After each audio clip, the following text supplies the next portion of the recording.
Hey guys, so we're live, kind of just winging this, but I wanted to do something kind of special for my uncle's birthday. It's one of those things that's very, I wouldn't say it's not that it's just important. It's one of those days that I just like celebrating in that way. And it's something to keep his legacy, memory, and all his accomplishments. And I'm not just talking music, but everything that he did in that way to remind people and keep it going for future generations. So I'm kind of I will be looking at comments as well. I have some amazing guests that will be joining very shortly, and then towards the latter part, and I'm not going to make this a long stream. I've looked at some of my stream numbers, and I just kind of as one person put it on Twitter, I keep yapping. So I I won't be doing that hopefully, but at the same time, there is some fun stuff at the end too. And in that way of we'll get into some things. So first I wanted to kind of it's not serious, but on the serious side, there is this kind of disconnect with Michael's legacy and who he is and everything that he's accomplished and what he gets credit for, what he doesn't get credit for, what gets published, what doesn't get published. Um, there's a lot of fighting behind the scenes that I've had to do, courtesy of amazing people that have helped me and kind of guided me to fight for my uncle in certain ways, especially when it comes to tabloids and newspapers. There's a lot of freedom because there's no law protecting my uncle anymore in that way. There's no libel or slander laws. So they can pretty much say whatever they want, and they know that. And so, unless they bring someone else that's living into the equation, then it really is a matter of what we, how we can finagle and kind of hold their feet to the fire. So, I'm bringing in some people that are kind of I don't want to say on the front lines, but they're just their integrity. But it's it's more of a matter of these people have been presenting things about my uncle that have caught my eyes over the years in that way, and I've gotten to know a couple of them, and they're fighting, I guess, the good fight, but at the same time, they're it's an uphill battle. I know that. I've talked to other people that have said, "Look, it's so hard publishing pro Michael stuff. They just don't want it in that way." And so for me, whenever we can sneak something in, and I say sneak because it's unfortunate that's what it has to be, but um, that's a win for me in that way. And I want these people to come on because it's my uncle's birthday, and I just personally want to thank them first of all, but second of all, um, I admire what they do because yes, I'm a relative, so obviously I have a different dynamic with Michael, but they don't in that way. And I'm gonna ask them some fun questions and see where we go from there. I didn't know how I was gonna do this in what order or whatever, but I guess I'll go. Um, I'm gonna go in alphabetical order. That sounds good. Okay. Uh, Someone's panicking in the back. Okay, here we go. So first of all, uh, thank you all for being on. I really appreciate it. And here, our first guest is going to be, and I don't know if you guys even saw real quick, we put up a TikTok just recently on the writing his write history MJ. Um, couldn't get writing history, by the way, but write history MJ. Look it up, and it's our very first video. But I say that because the person I'm gonna first bring on the stage, she's in it and she did an amazing job. And so, um, gosh, I gotta keep stop saying that's everyone's gonna say something about that. But anyway, here we go. Here's JL, and I welcome her to the stage. Hi. Hello. I feel like this is my first time like actually getting to see you. Yeah, it is kind Yeah, of in that way, but, yeah. yeah, this is interesting. So, I'm not gonna make you do an introduction though, because I really wanna get a kind of a collective opinion Mhm. about certain things, and you guys Yeah. will just jump in as you win, but I also just I'm not gonna personally thank every single one of you guys, but collectively, you guys have done such an amazing job of keeping that pro Michael narrative going. And I hate saying pro Michael and also using the word defensive because words matter. And it's not really pro, it's just, it's the truth. And that's, that shouldn't be pro anything. It should just be the Right. truth in that way. Um, Next, I'm going to bring up Ryan Smith to the stage. Hello, Ryan. Hello. Hi. Hi, Taj. Thank you for the invite. I Yes. appreciate it. Well, first of all, JL, where are you situated? I mean, you don't have to give the address, but just I mean, right now I'm in Georgia. I'm in the okay. country Yes. part of Georgia, so. Country part of Georgia. And Ryan, you're in? South Shields. It's in the northeast of England.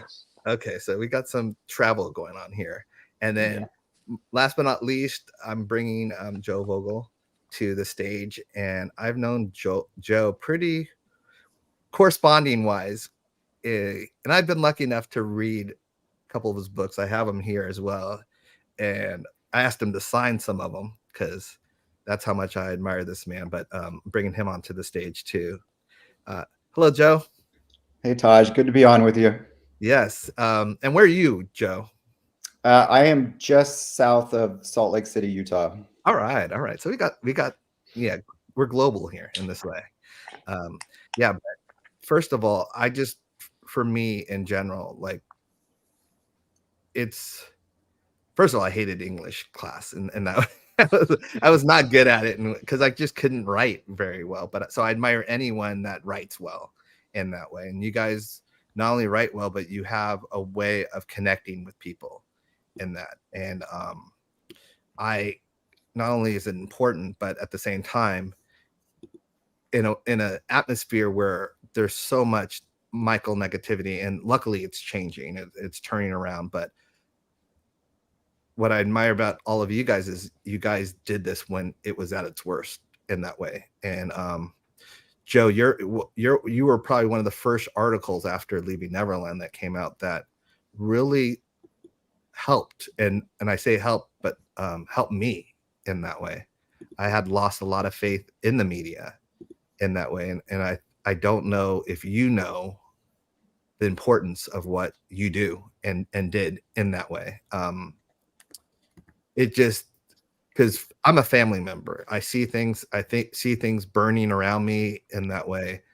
Of course I'm going to pick up the sword and the shield and fight, but when you don't know your allies and who's your allies, and really a lot of the people you thought were your allies really either A, are silent, or B, they are they're betraying you in that way.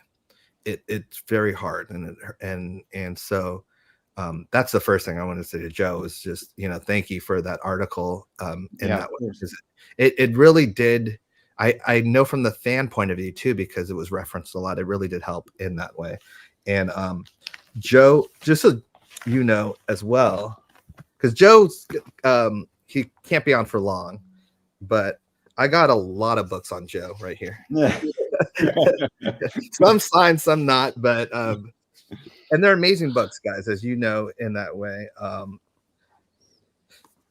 They anything that connects me to my uncle is very priceless to me in that.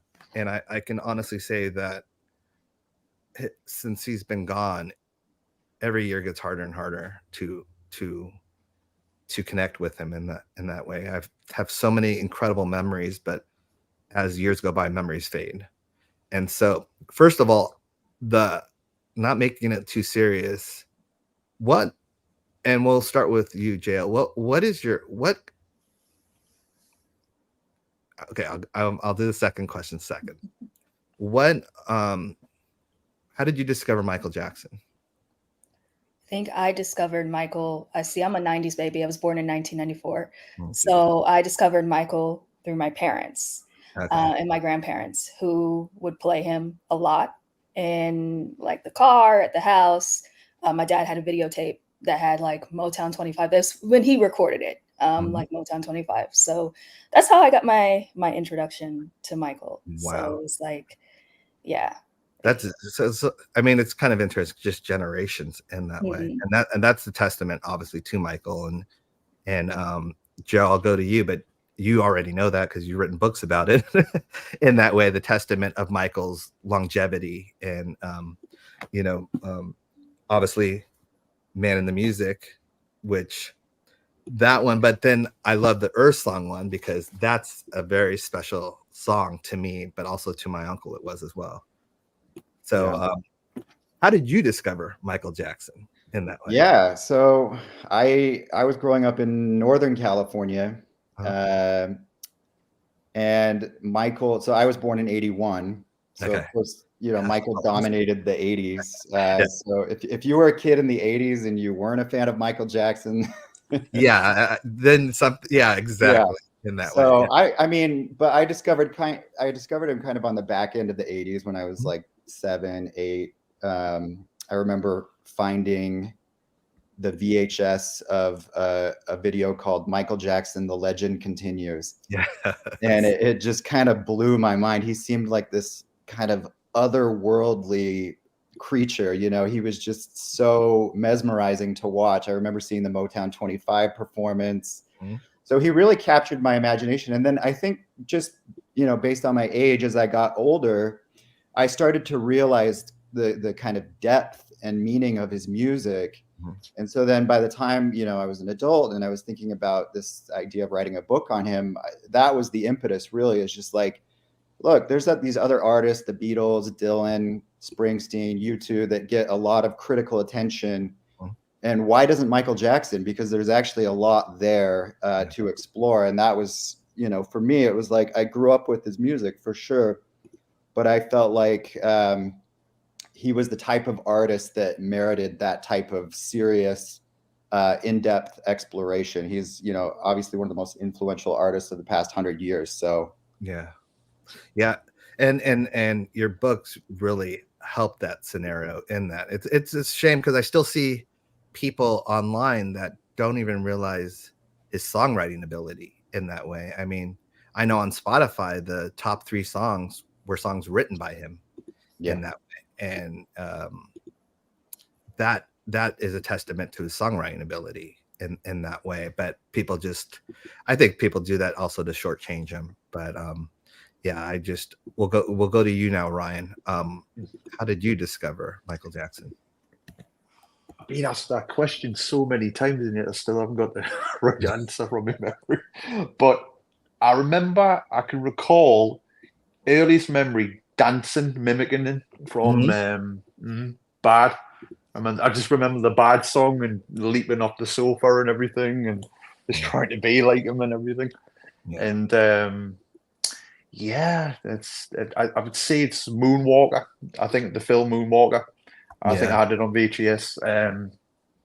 I think that was the introduction. But what really captured me, I would say, was Earth Song. It had to be Earth Song because it's just that I've never heard like another song like it at the time. I've never heard another one since. It still speaks today more so than ever before. But even as a kid, because I was born in 1990, and that song came out 1995, 96. Around about that. And I just 95, 96, because And I just remember being on tape and just listening to it. I think I've still got the tape somewhere in the house somewhere. Yeah, it was that important to me. I don't know what it was, but I just being a kid and I'm just like, I can feel something coming from this song, this voice. Yeah. There's more to it than just a song. There's something very meaningful behind it.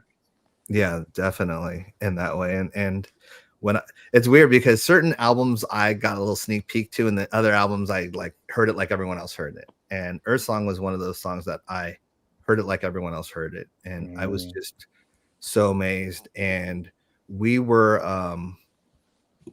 just coming out with 3T at that point, and Earth Song had been #1 all over the world, except America, where it didn't even get a proper release in that way, which was so ridiculous to me. But I just, it was just so big in that way. It was an undeniably big song, and at the same time, his vocals for me are just not only amazing. It's almost like the I was gonna say the word, like I'm not gonna butcher the word. It's like everything all in one, the culmination or something like that. But of his whole career in that way, just the strength, the power, the rawness. I mean, well, obviously I'm a fan of him too. I'm just a fan of his voice. Like I really am, and it's hard when I hear these comparisons of like, oh, he wasn't a great singer or whatever. They always try and dismiss him, and I'm like, have you heard some of the songs that he sings that no one else can sing, that people have tried to mimic on stage and just don't in that way? And it's like, I dare someone to sing the outro or the whatever of Earth Song, you know, like he did in that way. You can't. There's nothing like it. There's just like nothing. There's not, you know, it's that and Who's Loving You that are my like barometers of like, you know, if you can sing like that, then you can talk. But if you can't sing like those two things, then you know you really are misinformed. And so that's kind of one of those things that I would say in that aspect of it. Yeah. Oh, I'm sorry. I'm leaning this. I'm so used to my brother being here in terms of this for our DDJF podcast, and I'm just like sitting back in that way. But okay, so we talked about Earth Song a lot. What is everyone's favorite song? I'll kind of go in the same order. What is your favorite MJ song? And it shouldn't say MJ. What's your favorite? Well, MJ could be Jackson 5 as well. Okay, so for me, it's Will You Be There? I mean, it kind of like changes. But I've been really into Dangerous lately. So it's okay. So. Well, yeah, Will You Be There was interesting because when we were visiting our uncle a lot on tour, that was one of the songs that was one of his favorites as well. And now I understand the meaning a lot more because he would always say, you know, he would sing the lyrics to us and stuff like that. And now they have such deeper meaning because he's not here. And it really is, will you be there for him in that way? And it's one of the songs I always reflect on because we'd always say that, like, yeah, you know, we would call him, like, we would call ourselves the Knights, like, oh, we're, you know, if this was a war, like, we're your soldiers, you know, we're there and all that stuff. And he believed it, but, and he was that was one of our connections in that way. But now is the time that you know, since he's not here, it's time to show it in that aspect of it. Joe, I just have to say a quick thing about Will You Be There. It was a funny story so you know, Michael was like always looking for new sounds, right? Yeah. So on Will You Be There, Brad Buxter, who worked on that song a little bit with him, said that he actually used a bat and like hit a bat against something to get that really like tight percussion sound, you know, yeah. So it's really, yeah, there's so many funny stories about how he came up with just really unique sounds, right? That he wanted things that people hadn't heard before. He was such a stickler for that too, because he would always say that. And we know I'm laughing because we watched him and it's always in that way, but I don't think we as 3T ever incorporated that aspect of it. But he was such a genius in that, like all the different sounds in that way. But I think it's because he wanted his songs to last forever as opposed to be current. What's hot at the time in that way. So he's always trying to find a sound that people hadn't heard before. And so thank you for sharing that, because I always love those kind of anecdotes in that way. So go ahead. Yeah, I mean, I'm similar in that it just depends on the day and the mood, right? You know, obviously I wrote a whole book on Earth Song, so that's a song that I think really, you know, exemplifies who Michael was and what he was trying to communicate. Stranger in Moscow is one of my favorites. I think it's just a beautiful, haunting track. But yeah, it's just, you know, I can get into any. I just talked to a guy on another podcast like a few weeks ago about the Off the Wall album, and then I just like listened to that album Yeah, now there's all nonstop for those. like 2 weeks. So it just kind of depends on, you know, what you're feeling and what you're in the mood for. Because his one of the things that made Michael brilliant, I think, is just how he was able to capture such a wide spectrum of emotions, right? And themes. And so really his catalog is so vast and diverse that, you know, you could literally be feeling anything or wanting to experience anything, and one of his songs can take you there. Great point. And I think what's interesting too, his catalog's so vast in terms of diversity aspect of it, but at the same time, you know, he was such a stickler for what he put out. So we were kind of robbed of like, you know, it's not that many songs. It's a lot of songs, but it's not that many songs as we would love it to be in that way. So true. That's the hard thing too. There's other artists that have, you know, so many different songs. So you kind of can, but I think he was very selective of what he wanted to put out. But it was, as you said, it was so vast in there that you can really have a song per emotion or that, or what you're feeling in that way. And each song can identify with you. Well, the Bad era alone, because I talked to Bill Bottrell, who worked closely with him in the Bad sessions. Like, he actually showed me the track sheets for the Bad era. And there's like 60, 70 songs that any normal artist would have like put out in a heartbeat, right? And most of those never saw the light of day. So you're absolutely right. Like, compared to most artists, he was such a perfectionist that you're just like, how in the world did this song not get out? Well, one of our biggest hits, Why, was like a leftover song. It was a song that didn't make his album in that way. And he luckily gave it to us in that way. It was a Babyface song, and it was between that. I don't want to butcher it, so I'm not going to say what the other song was, because that's my brother. Terrell is like the brain that remembers every song. But it was between that and another song, and he went with the other song just because of the way that the album was balanced in that. And he said, hey, do you want this song? And we're like, yeah.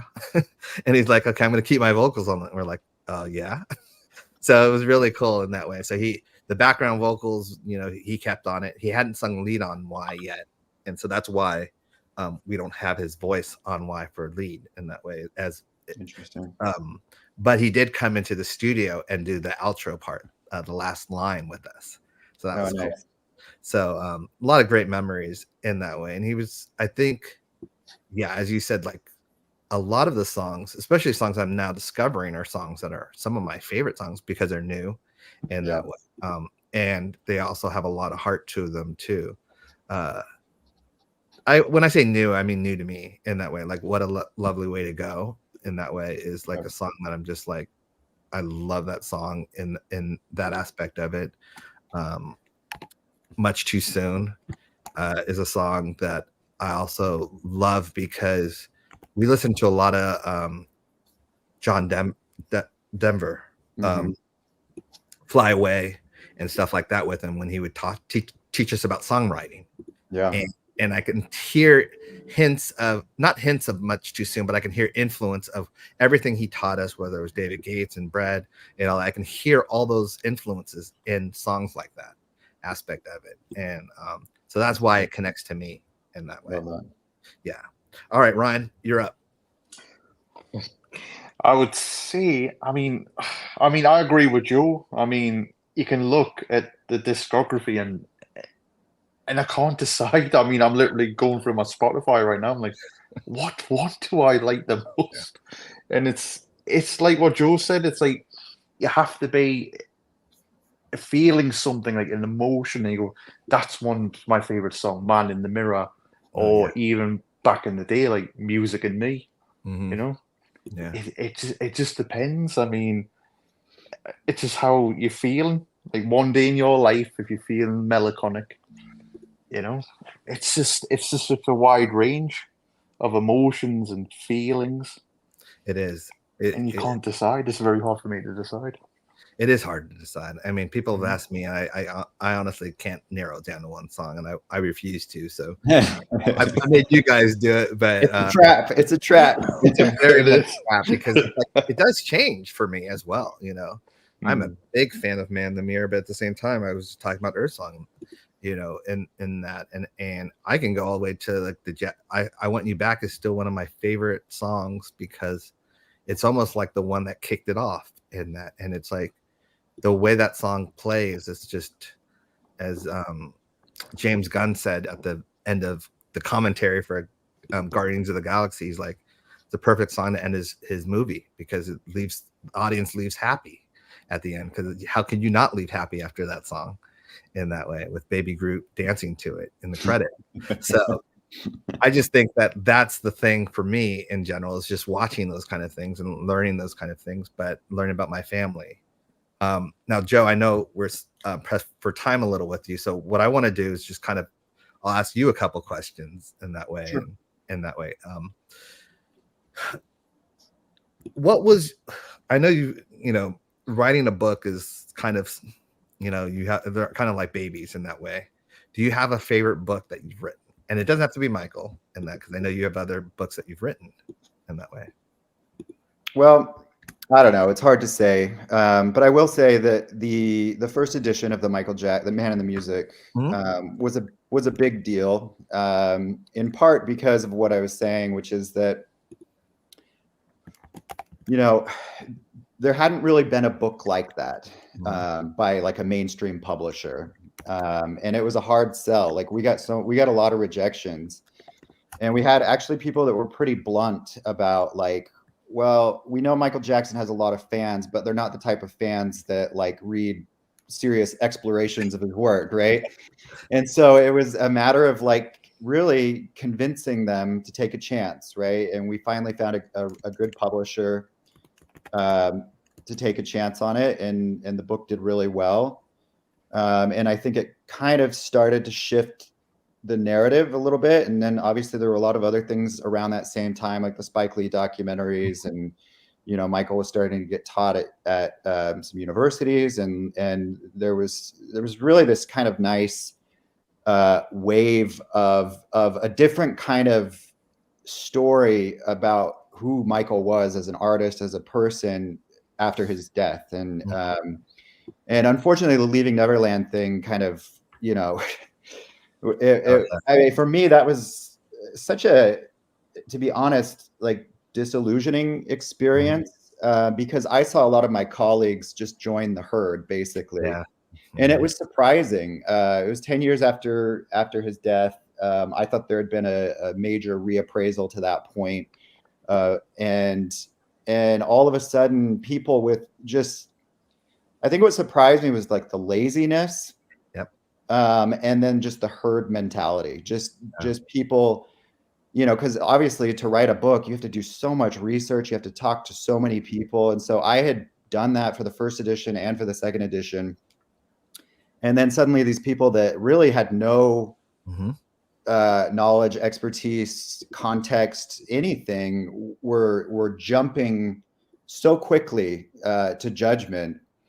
And I remember when it premiered at Sundance, I was just like kind of blown away. And that's why I wrote that article for Forbes, you know, was just to say like, hey, let's take a deep breath here. Like there's context for these accusers. Like there's context for Michael and Taj, to be honest, like, because I have written other books. I wrote a book on Prince, for example, and like you hear all kinds of stories, right? And people actually do open up to you in a lot of ways. And I can just tell you this, and I've told this to all the reporters that have asked me, including the New York Times. Like, I talked to a lot of people who were part of Michael's life in a whole variety of ways. Not one of them ever told me, you know what, honestly, I think there might have been something like a problem there. Like there might have been an issue. Like nobody said that. And if they had, it obviously would have, you know, alerted me like, okay, you know, that's something to take into account. But when you talk to that many different people from a whole, you know, variety of different aspects of his life, and they're all basically telling you the same thing, like there's no way that this man is capable of what he's being accused of. And so anyway, that's a long answer to your no, it's exactly what I was hoping to hear, because the answer, you know, when it comes to Michael Jackson, is that's not the Michael Jackson I knew. That's the answer that many people I've heard say, in that doesn't sound like Michael Jackson when it comes to those accusations and allegations. But it's funny with other people, they'll go, oh, we knew, but you know, we were either scared to come out and or saying. It's a different mentality in that way. And I've always said, if I had 1% of questions about my uncle, I wouldn't even be doing these things, because I don't want to be wrong in that. But I can tell you, as someone that's probably spent, and I've counted the hours, not counted them. I mean, how do you count hours with your uncle? But I mean, I'm probably up in the tens of thousands of hours with him. And it's not even a doubt of his innocence with me. And I say that because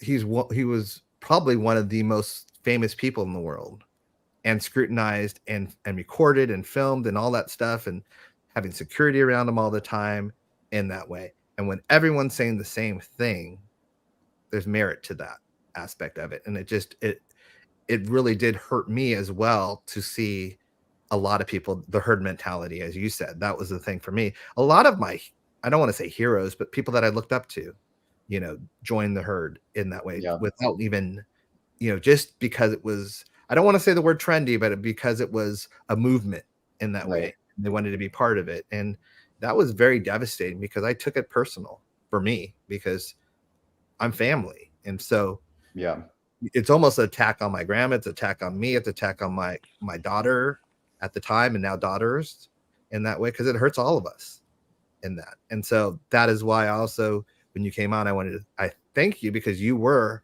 probably one of the first, quote unquote, and I'm not going to say this, I was going to say legitimate, because it was a legitimate, quote unquote, article, like in terms of the press wise, in that way. I think writing is writing, and everything's legitimate, but I'm saying in terms of where it was coming from, Forbes, where people were like, oh, just like the Vanity Fair one did so much damage, because it was a legitimate one in that way. That hurts me in that way. And I should say too, like, after it came out, you know, a few people reached out to me and said thank you. Like, you were one of them. Like, Spike Lee reached out to me and said thanks for writing that, you know, and a few other people. But like, there was a lot of pressure put on both me and Forbes. I had to write like 3 like disclaimers at the end of the article, you know, like to kind of like, because they were worried about a whole range of things. So there was a lot of pressure put on both me and Forbes, but fortunately they didn't take it down. It's crazy to think that they would, right? You read it. It was a pretty straightforward. I mean, I was basically just presenting context. Context is their enemy, though. That's you know, in that way, like, really, because context is one of the things that I think they rely in general on people just blindly following. The more you actually read, or the more you actually learn about Michael Jackson, I think the more innocent you know he is. And so the benefit is to keep people in the dark and keep people emotional in that way. And so I also, real quick, just because I'm going to take a little more of your time, is you mentioned, because this is the thing that no one really realizes, when you're the first person, you know, with something pro Michael or pro this or from another angle, the hurdles that you have to go through from established media, the publishers and all that stuff, as you mentioned, all these people didn't see the future basically in that way.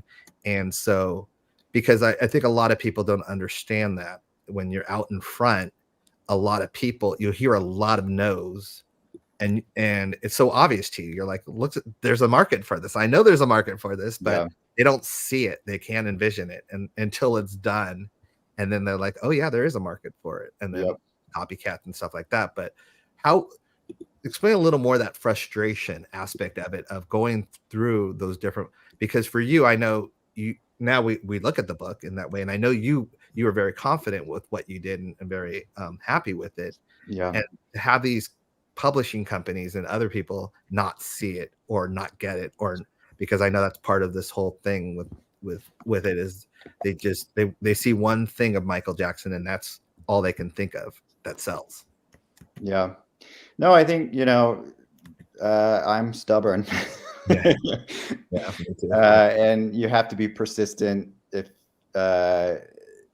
you know, if you're going to publish anything, really, you have to just accept that you're going to get rejected.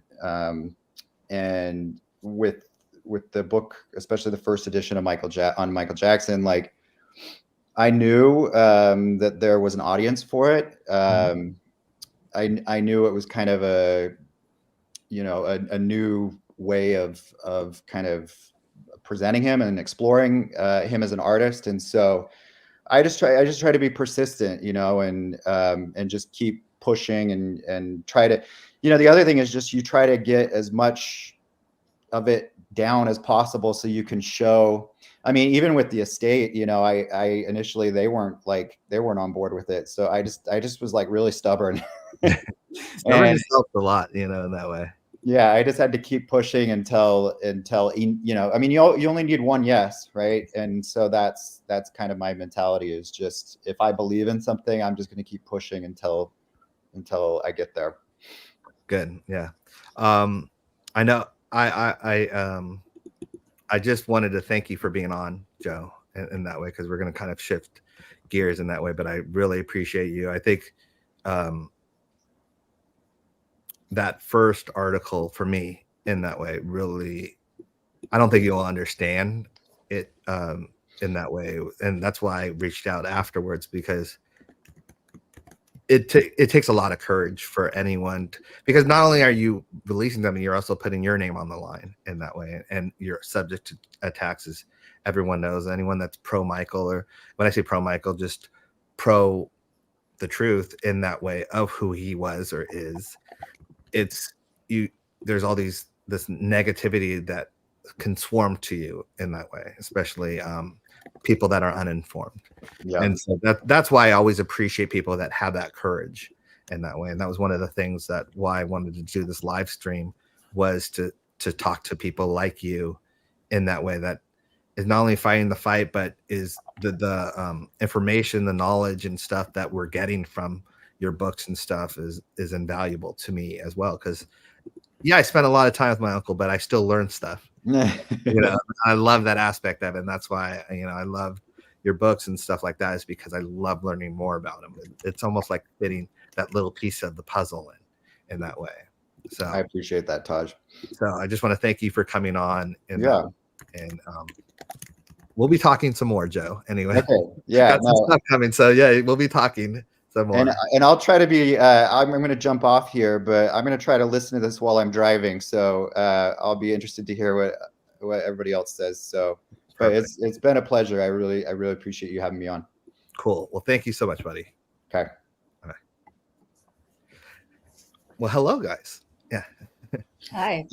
So, in general, JL, we'll go with you in that way. What has been the uphill battles for you in that aspect of it? Of you've had, I mean, we've talked privately in that way of, because anyone that writes something about Michael Jackson and it's not the narrative that they want, you're going to hear a lot of no's. You're going to hear a lot of, can you change this? Can you, can you spice it up a little? Can you do this?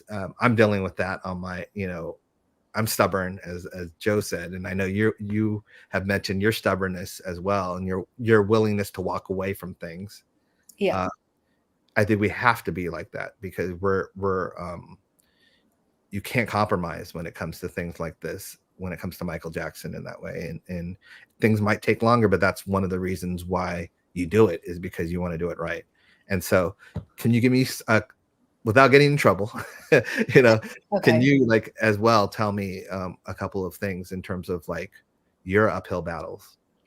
Okay, well, I told you this. So before I was with my current media companies, I started out with another media company. You guys could probably look and see what it is. I won't say it's to just get in trouble, but I mean, there's really nothing they can do about it anyway, because I'm not with them. But basically, I was publishing just positive articles on Michael and his music and his artistry. And because of what I do, I'm able to look into the insights and just kind of see what the numbers are and where things are ranking on Google, because Google has kind of become very SEO driven.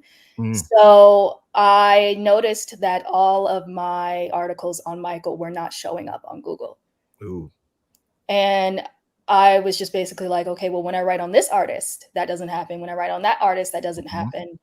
But it's just Michael. So I ran some tests and kind of was like, oh, this is being done on purpose. Yep. And once I realized that, that's when I reached out to the fan community. And I was just basically like, hey, I think what's happening here is that they're purposely stifling these Michael articles like that are positive so that they don't show up in Google at all.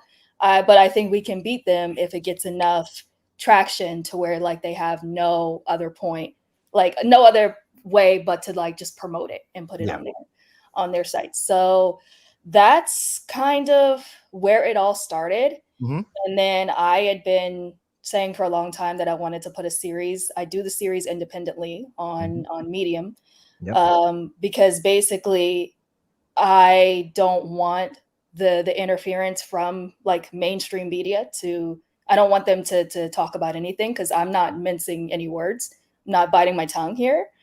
So, and that's a lot of times like what they want you to do. So I told you this privately where I battled with my editor over writing something over MJ the Musical, and just kind of, if he sees this, he can get mad, but whatever. I don't want you to get in trouble, but you could be more vague.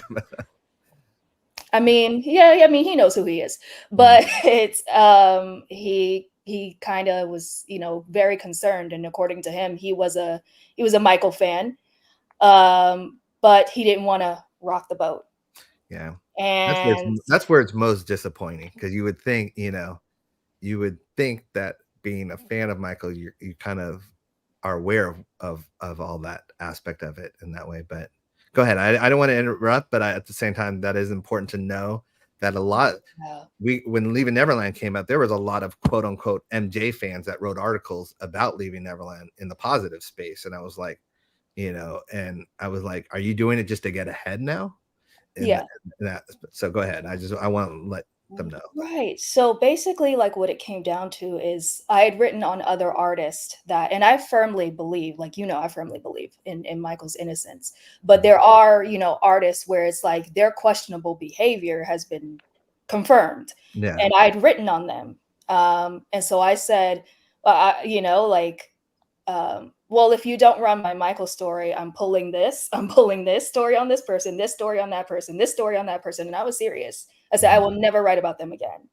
And I called him out I basically called him racist. And I was like, I don't know. I kind of like didn't mince my words there. So I was a little concerned I was going to get fired. And I was like, I told my mom, I still have those messages. I told my mom, I said, okay, well, if I'm not with this company anymore, then I guess I'll have to find another job. So, and I'm gonna stop you only because I can hear, I always can hear the other side in that way. And you being black, me being black, that word racist, they don't, sometimes they underplay it. But when you see one thing for what it is, and no other person is getting that treatment except one person, and it is because of the color of their skin, because there's all these other examples that aren't that, it becomes blatant. It's one of those things that I still, I get called on it all the time with the live streams and stuff when I say racism played a part in my uncle's career, and in that way, and in terms of hindering it. And people are like, what are you talking about? I'm like, I was there. It's not something I dreamed. I was there. I saw it. I saw how it affected him. So he tried to bring everyone together and unite everyone. He didn't want racism to exist, but that doesn't mean racism didn't affect him in that way. And I think, I have stories where family members, because of where we lived, in a different area, there were neighbors that weren't very, would use the N-word and stuff like that. And so it's a reality to me. It's not something that I dreamt. It's not something that wasn't real. This is how it happened. And I say that because unless you've experienced that life, people will think, oh, you're just pulling out the R word, in that. But at the same time, when it is only Michael that is in that forefront and everyone else, case in point with Leaving Neverland, what stopped a lot of these people, and thank you to the fans, was that there's all these other artists that have had allegations against them in that way, but you're going to pull Michael Jackson, and Right. you know, and I'm not going to mention them because I'm not, that's not my style, but there's all these other artists, and you're playing, you know, you'll play them, but you won't play Michael Jackson in that way, and call them out on that aspect of it. And then that was one of the ways that they weren't able to pull him, was because it's like, okay, pull him and pull everyone else. Here's the list, pull them all out. And so there is that aspect of it. And sometimes people can't see it because maybe they're not racist, but at the same time, it's around them in that way where Right. they benefit from it. Yeah. Yeah. I mean, it's kind of it's insane. So, but because I know how to game the system a little bit, with Google, I know how to get my Medium articles, even though it's not coming from a quote unquote mainstream publication. And you've seen this, I'm able to get it to like the top now. So yeah, it's taken a lot of strategy. I'm not going to bore people with all the SEO stuff, but Well, I think we're dreaming of the day where it actually the media actually realizes that pro Michael stuff can be equal to even more popular than the negative stuff. People don't want negativity with anymore, and they get it enough in their life. And you know, hearing about Michael and hearing the pro stuff, that's why I always say when it comes to the fandom and stuff, we have to support each other and support positive articles on Michael. Everyone that's tweeting about Michael, happy birthday, whatever, we should be liking that aspect, because it's all about algorithms in that way. And so really a like doesn't cost you anything, but it actually, there's these big corporations, whether, I'm not going to even say names because I'm going to be very careful with names, but where they've posted happy birthday King of Pop or whatever, don't you think they look at that algorithm, and if that algorithm does really well, they're going to do something else on Michael Jackson positive? But if it goes dead in the water, they're not doing anything anymore.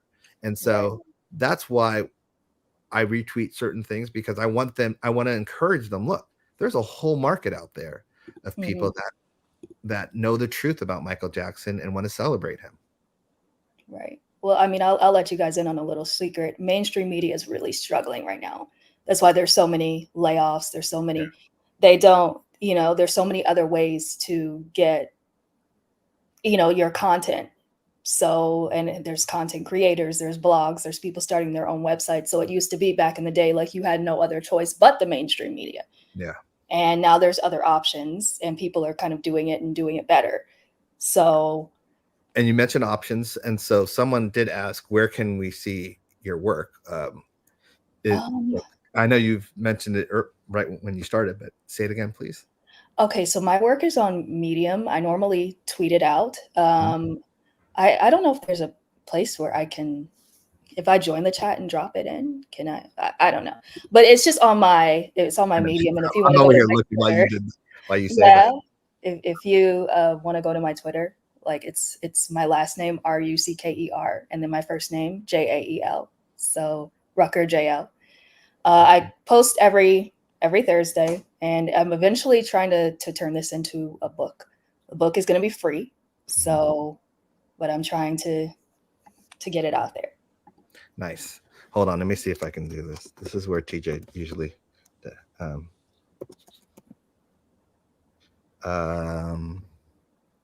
it's at Rucker JL. Yeah. For Twitter. Yeah. Oh, somebody said, "Oh, you were the one." Yeah, it's how come nobody ever apologizes to Michael Jackson. Yeah. That one. So that. Yeah. Okay. Yeah. Okay, did it right. Okay. Okay, Ryan, what about you? You're up. Oh, the uphill battles.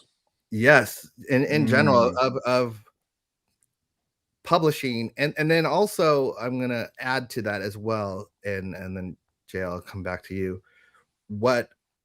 How do you think we remedy that? How do you think, you know, what could fans do, and me included, to help you guys in that way get your work seen more and pro Michael articles seen more and in that way? Well, I've just searched. Sorry. Is TJ my second? No, TJ's my brother, but we do a podcast together, and TJ mans the podcast, and I sit back and I'm just a voice on it in that way. So when I have to man this stuff on my own, I kind of, that's why I keep saying TJ in that way. I don't know if that's a joke or not, but yeah, TJ's my brother in that way, my younger brother. So in some ways, no. Okay, sorry. Go ahead, Brian. Well, Jill just said that our articles, when you search on Google, are at the top of the search. And I've just looked. And the latest article, Macaulay Culkin. So if you search Macaulay Culkin, Michael Jackson, her article shows at the top. Wow. And that's obviously brilliant. So I would say super important. I mean, that's yeah. Oh yeah, definitely, because then you go down and it's like, oh, you go to, and there's Leaving Neverland. Then you go down to the gutter. Yeah. Yeah. So my encouragement to people, I would say, if you can, I mean, I would say everybody's a writer. You tweet, you're writing, aren't you? But if you can write, I would say write on Medium as much as you can, as much as what you know about Michael, even just something small. It doesn't have to be huge. It doesn't have to be a long article, as long as people are writing, telling the truth about it. Yeah. You know, and we use that, and there you go. I mean, Jail, our articles, the first thing that you see when you search on Google. Yeah.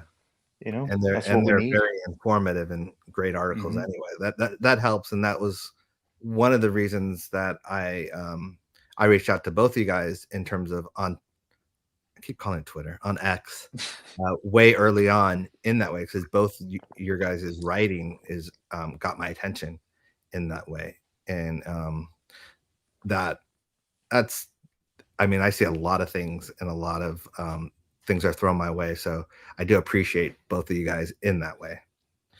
Go ahead. Sorry. And I just think that, you know, as long as people are getting the word out, because I take time writing, because I'm always looking through different books and things that Michael said.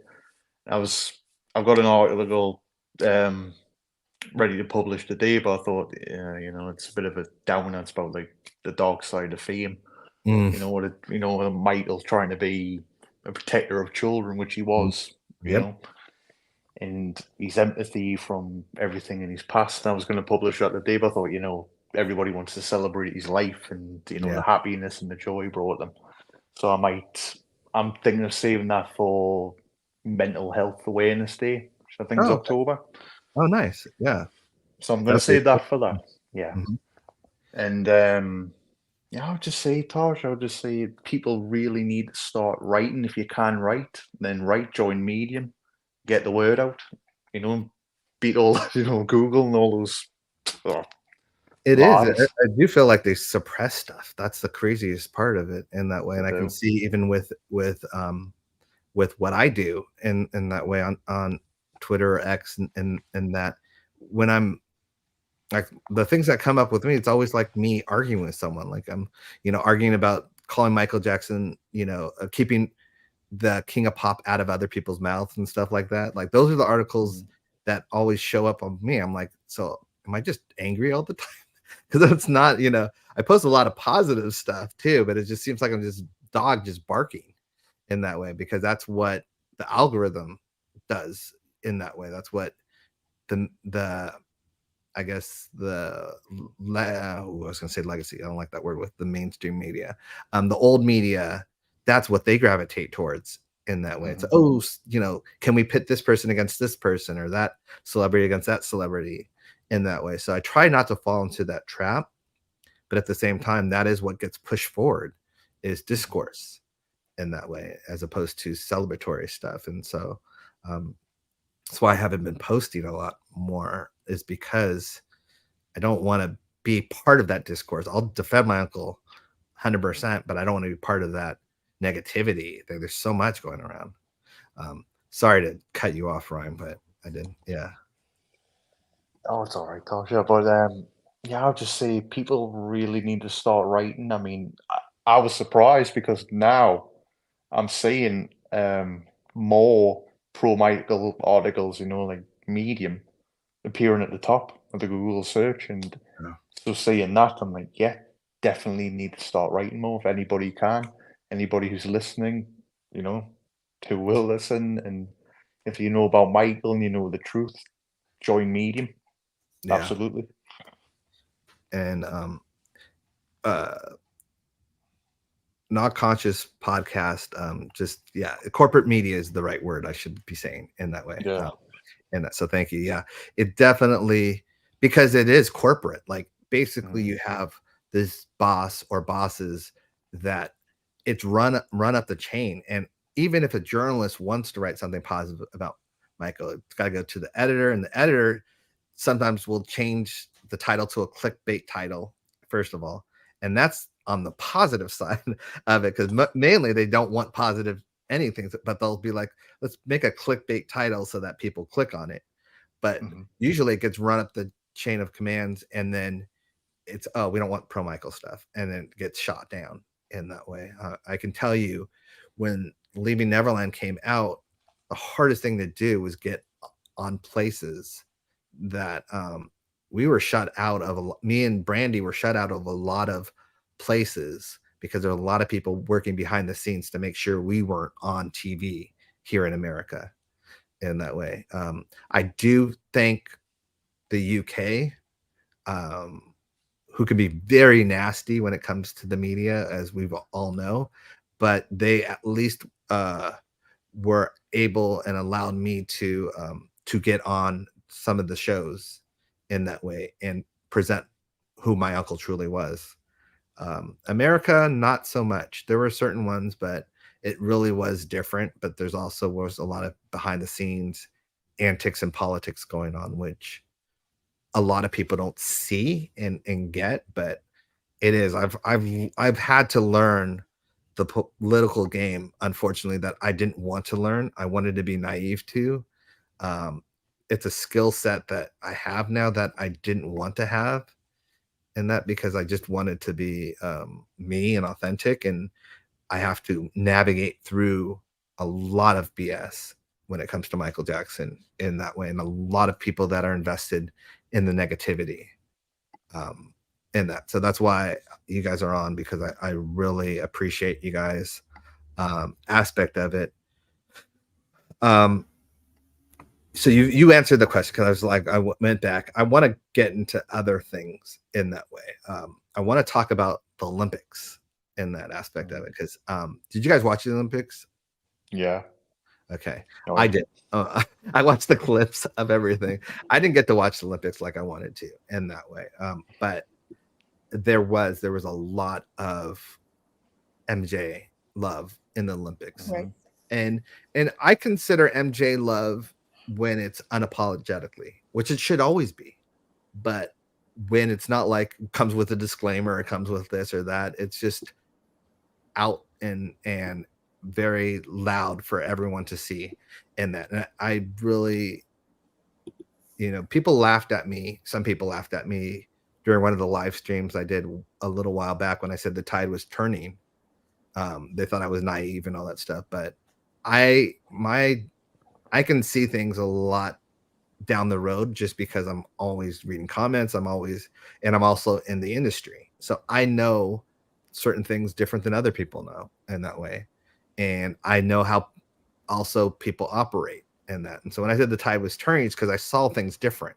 I saw things changing differently. When I saw people going, and this was prior to the Broadway play coming out in that way as well, that when I said that, because I sensed it. And I'm saying that because this Olympic thing in general, it's broadcasted all over the world in that way. And people, the best of the best in each person's country playing Michael Jackson stuff is not only an endorsement to him, but it's also commercial for his music, like in that way, that people like all around the world, which we know as fans and as people that love his music is worldly in that way. And it's a reminder of that to other people, that Michael Jackson is not going anywhere. And the thing that I hate that they do, and I don't like using the word hate, but I'll use it on certain occasions because I do hate this. When those articles where, you know, can we separate the man and his music or the man and his art? It's like, you know, it's usually by naive people that think just one way, and that's all it is. And it's like, no, people aren't separating his music from his art. People are learning the truth about him, and that's why they're playing him again. That's why they're celebrating him, not because they can just, oh, I still like his music, I'm going to play it anyway. And that, because and so that's one of the things that really bother me, but that's changed so much since then in that way. And I think, what was besides MJ thing, what was your favorite part of the Olympics? Oh, me? I like the basketball team. So okay, so you watch for basketball. Okay. Yeah. Yeah, that's a good game. The last game was very good. Yeah. What about you, Ryan? It's all brilliant. I mean, I would say that final Tom Cruise, you know, did you say that Tom Cruise through the sky? That, yeah. That was just, oh man, that was brilliant. That was. Yeah. But, you know, seeing them dance to Michael, hearing Michael's music there, you never would have thought.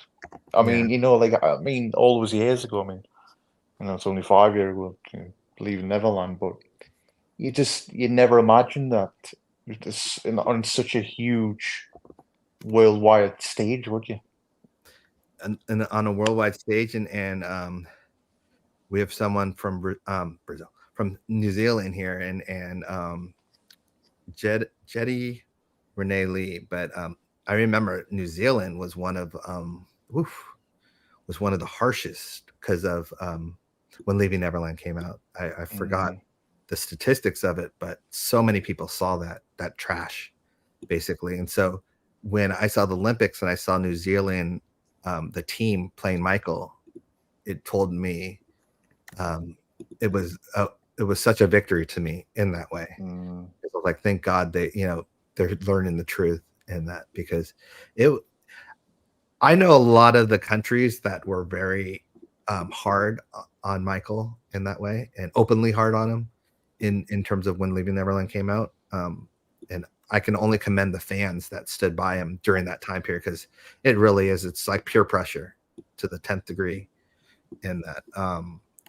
I wanted to talk now about kind of, you know, I'm trying to keep this this live stream kind of on the shorter side. So I'm kind of just going through and I'm going to be very careful about this, because it's one of those beehives that you don't want to rile up, but at the same time we should address is, you know, there's obviously a court case going on with James and Wade and all that stuff, and Leaving Neverland 2 is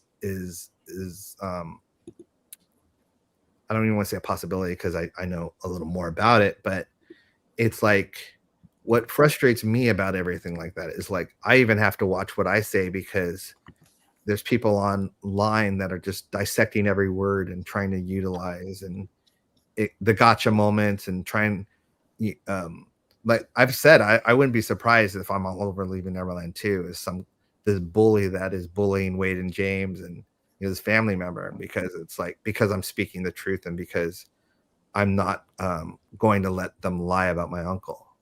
Now, saying that, I've come around a corner in terms of, it's not that I ever had sympathy for Wade and James. I'm just, believe it or not, I'm a fighter for my uncle, but I don't like to fight people.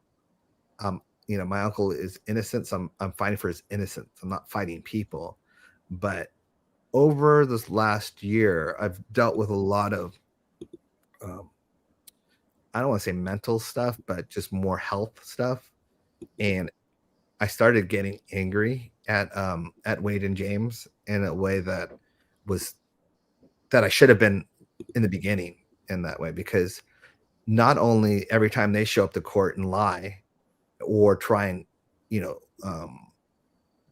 rob my uncle, you know, from his grave, they're the disrespect for my grandma, you know, who's still alive, and thank God. And I take that personally, that they're pulling that middle finger up to her and saying, you know, we don't care, you know, what this does to you. We don't care what this does to the family. We don't care what this does, to my daughters in that way that have to go to school. We're going to continue this lie. And so that's why I changed, turned the corner of it, was like, you're not only disrespecting my uncle, you're just respecting my family in that way. And my daughters have to go to school. My daughters, there's parents that we, talk to, and this trash is out there, and you're promoting this trash. So that is why the attitude changed. And that is also one of the reasons why we released that video today on TikTok about Leaving Neverland and the train station. And that was because online, we're not going to be silent anymore in that. Especially, we're going to call the BS out for BS, which is what the media should have done a long time ago. I should say the corporate media should have done a long time ago, because you guys are the media, and that you're the new media in that way. And I think that's the beauty of it. In that aspect of it is, we are, I don't want to be this boxer that's on the ropes, just holding my hands up and letting people just punch away at my uncle's legacy. I'm more now going to make sure that they are held accountable for their lies. If I had legal stance, I would take that, but I don't, because my uncle's not alive anymore, so they can slander and libel him. But I'm not going to be someone that just sits there anymore. Aspect of it, Wade and James and Dan, but more Wade and James, have been handled with kid gloves, and they've skated by because of that. And that is no longer going to be the case. I'm going to call them out on every lie, every BS thing they've said in that way, because that's what they are, is liars. I've said that in the very beginning, but now they're going to be shown to be liars. And so I think, what should we, in terms of Wade and James aspect of it, what was that like, Jael? And then I'll go to you, Ryan. But what was that like doing that TikTok? I mean, honestly, it was a learning experience. Like, I mean, especially with me and Utah, because like it was all last week, and like, no, do it again, because we're operating with that, like the perfectionist Michael standard, but he only deserves the best. So it's like, anytime I got tired, I was like, well, like, this is what Michael did over and over and over again to deliver the best for us. So, but yeah, I mean, it was very, I would say, not so much. I'm hoping that it can inform other people, because we know this stuff, know?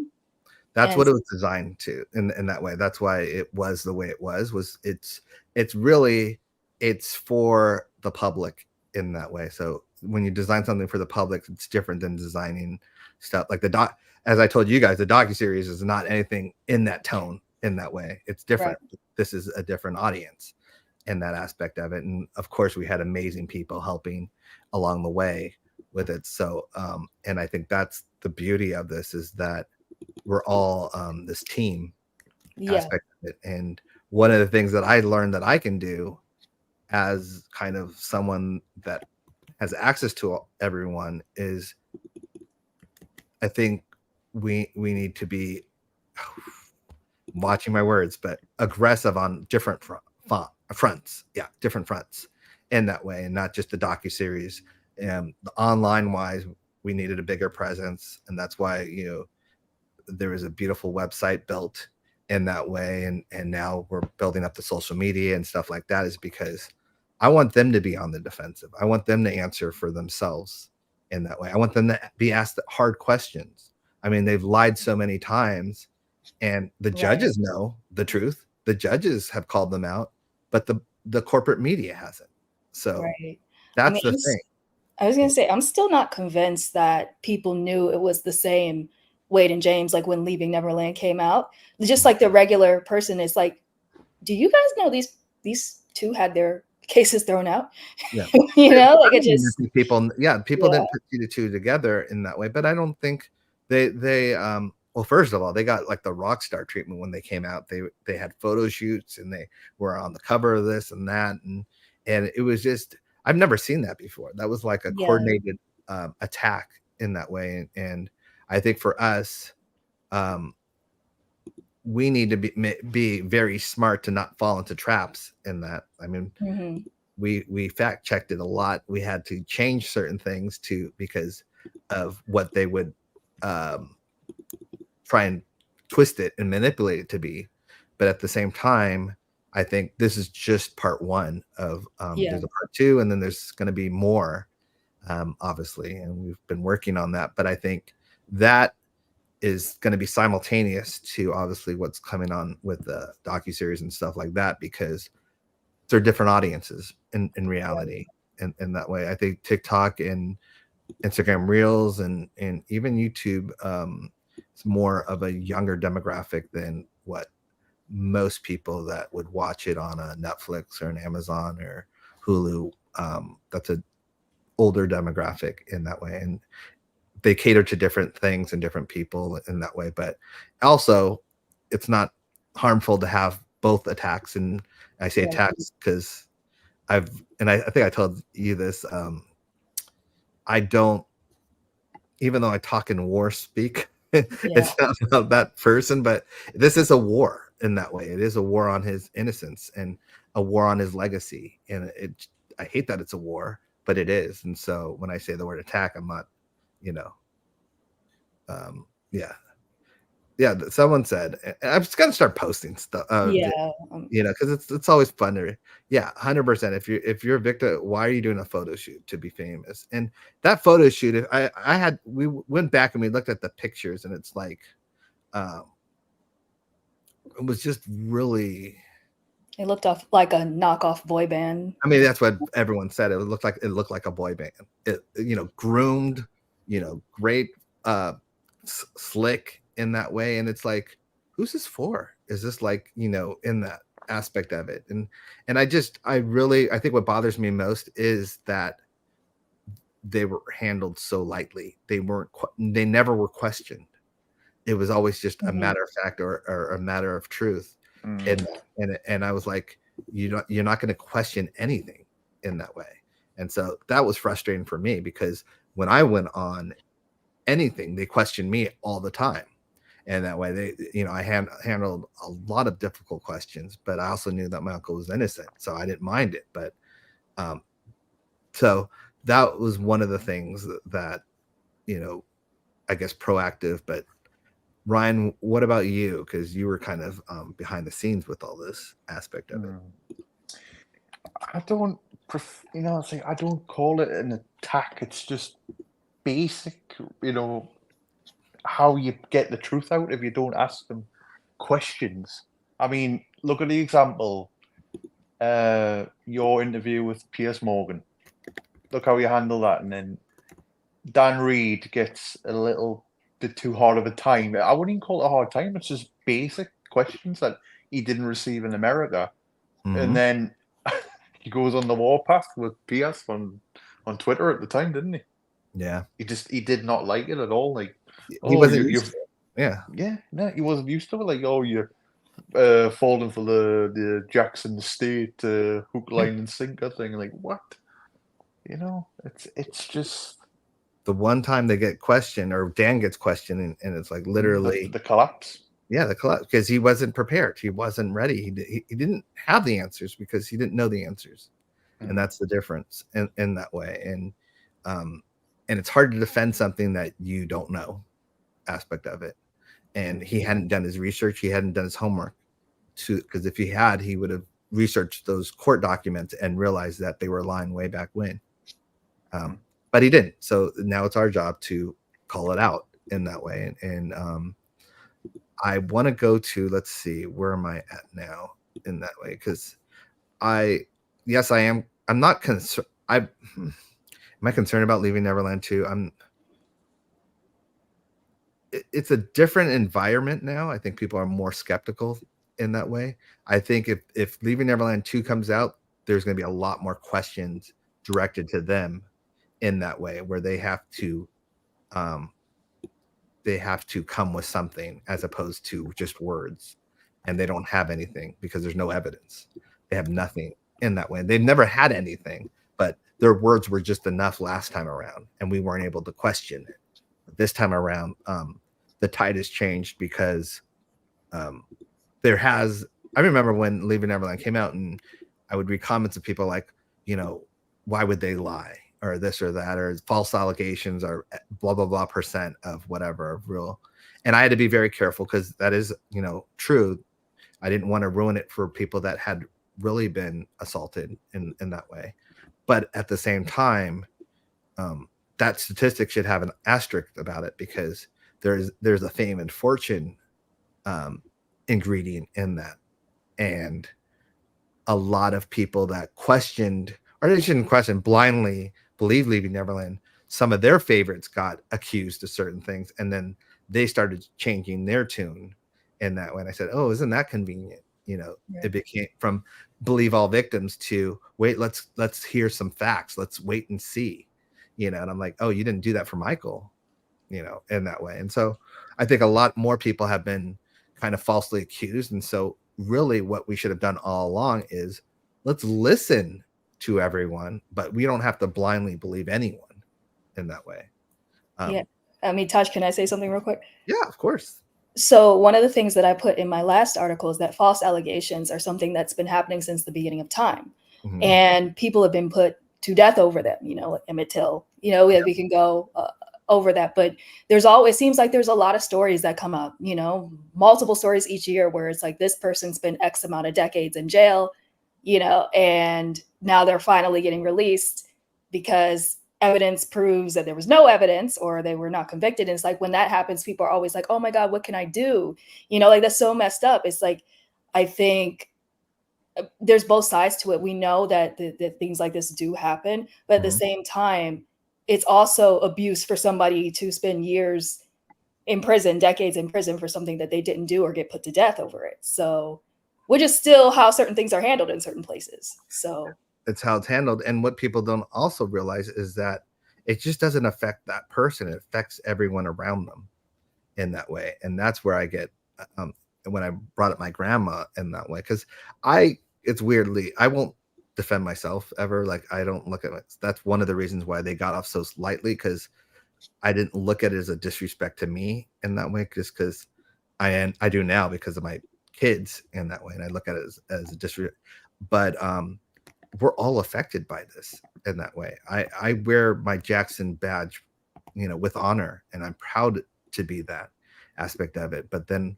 when I had to go to school for my daughter, for Taylor, and meet parents and wonder how many of them in my head, how many of them had watched this junk and believed it in that way. And it bothered me so much, to the point where, it affected a lot of stuff in that, and they were very, I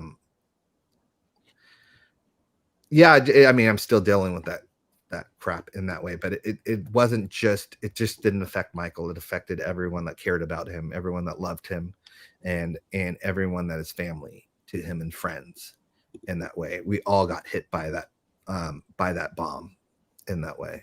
I shouldn't use the word bomb, by that, that messy thing. And so that is where I'm a little on the angrier side. It's just because the disrespect in that way that they presented everyone, and the scamming aspect of it. They just scammed a lot of people, and they have no regard for what they did. They just scam. And it seems like I'm on this rant about them, but it's just like they got away with so much, but they're not going to get away with it anymore. And that's not a physical threat, because I know people are going to start. It's not a physical threat. It's in that way, because people always try and twist stuff in that way. Is he threatening them physically? No, I'm not threatening them physically. I don't fight like that in that way. I'll fight them with facts and that. So back to the happier things in that way.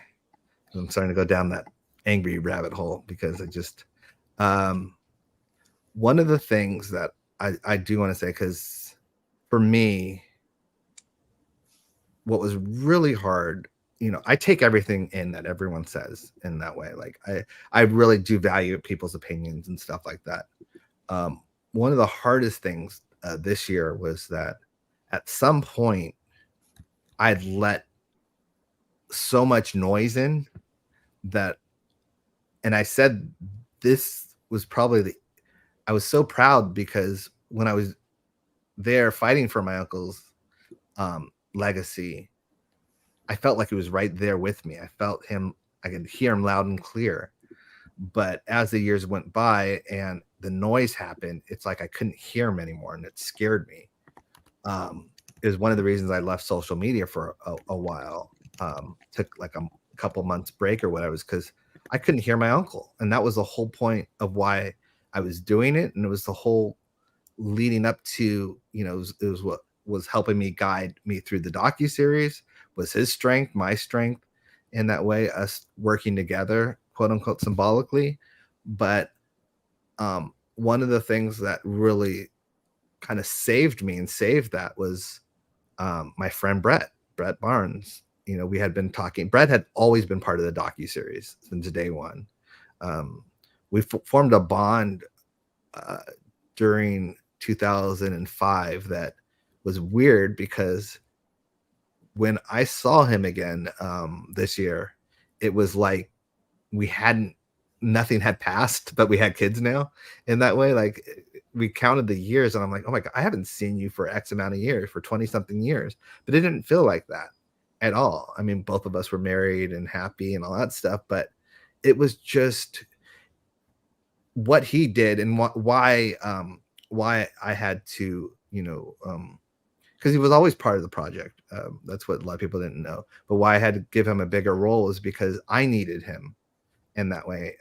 I needed him as a reminder of why am I doing it, but we share so much similarities in that way. I needed to see that reflection of myself, of, you know, the Applehead Club, in that way, as we call it, and stuff like that. And I needed that compass center in that way, of like, in that. And so I don't think he knows how much it did for me and the importance of it, because, you know, we kind of help each other out in that way, and we tell stories that no one else can relate to in that. But I needed that. I needed that amazing friend slash kid, because we're all kids in that aspect of it, to be on that journey with me in that way. And this family is just amazing, and their stories were amazing. And I think that's the thing for me of why it was important to have Brett on this journey with me. And there's another one on that I can't disclose yet, but I think the thing is, for me in general, that the docuseries is all about Michael's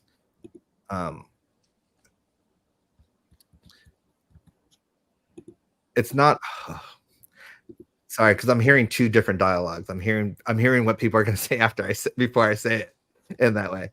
It's about Michael's humanity, in terms of people have to identify with Michael. People have to understand Michael. If you don't understand Michael, if you don't care about Michael, then you're not going to care about, you know, what happened to Michael in that way. So last time I said that in Holland, and I said, you know, it's about humanizing Michael, I got into all this trouble because people are like, oh, you're not going to go about the allegations, you're not going to disprove all that. I'm like, no, I'm going to do both. But, you know, if you don't care about someone, you're not going to tune in, or you're not going to go on that journey with someone in that way, because you're indifferent. And so I have to do both. I have to make people understand how amazing this person was, and because that is part of the tragedy of it. This is someone that didn't deserve what he got. He didn't deserve that hatred and what was thrown his way. And so that has to be present in that way. Otherwise, I'm just doing a paint by numbers question and answer aspect of it. Now, saying that, of course, we're going to go over, you know, the 93, 94 era in that way. And I call it the Evan Chandler extortion era in that way, as opposed to the allegations. But we are going to go over that with a fine tooth comb, because that is kind of one of the things that started all this BS but we also are going to go over the trial a lot in that way. And I say that because that trial was really, I say my uncle survived the trial, but he didn't survive it for long. It was something that stayed with him in that way. He left a free person, but I mean, he died 4 years after in that way. I don't think he ever was the same. I've said that to people. I think the trial, I don't want to say the trial killed him, but the trial definitely set that in motion to destroy him in that way. And there's nothing he could do about that. It was just when you have someone that's so in tune with the world and super empathetic and has a lot of empathy, and then you turn the world against that person or try and turn the world against them, and they feel that negativity, it's a lot to bear in that way. And I'm angry at the aspect that he felt the need to try and prove himself again, because he was Michael Jackson. He should never had to exert himself and try and prove himself to other people again in that way. And that was a mental thing that they did to him to make him feel like he wasn't worthy of, and that he had to make this thing, this tour and everything so spectacular, because the trick was that they made him feel like he had so far to get back to, when reality, as we saw with the ticket sales and everything, he was already back in that way. It's just the trick that certain people played on him and the media played on him to make him feel like he had so much that he had to do in that way. And that is an unforgiving aspect that I'm angry at, is that he had to feel that way. He had to feel like he had to prove something to they just made him feel like that he wasn't worth what the world knew he was worth. And unfortunately, after he died, the world showed him what he was worth, but it was too late by then.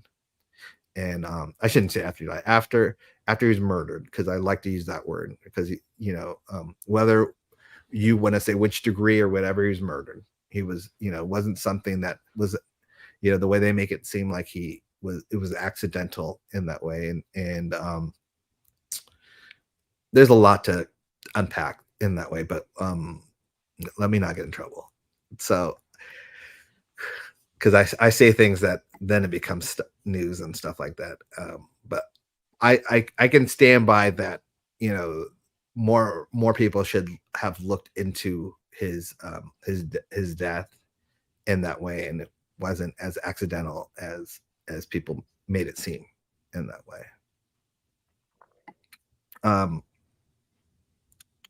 Let's see what else I wanted to say. I've been talking a lot. Do you guys have anything to say in terms of, because you guys are guests on this show? Just been listening. I know.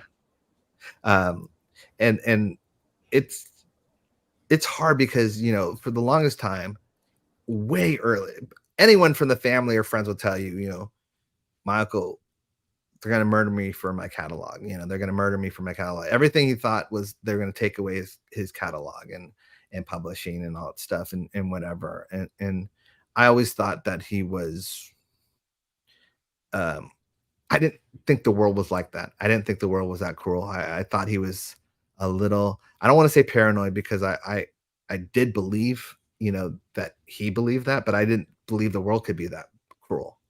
That I was a little more naive. As I've gotten older, I realized that people have disappeared for less, in that way. And I'm not saying that anyone is involved, because I don't know who's involved, but I do know that my uncle's no longer here in that way. And there's a lot of outside, not reasons, but there's a lot of outside players that I feel could be responsible. Let's just say could, and that to be safe on that. But yeah, so that's that. I don't want to get and see myself with. Someone asked, okay, here's a good question. what's my thoughts on Jordy Chandler? I have a very strong thoughts on Jordy, actually. Jordy was young, in that I'm very forgiving of Jordy because of his dad, and also because I know Michael was very forgiving of Jordy.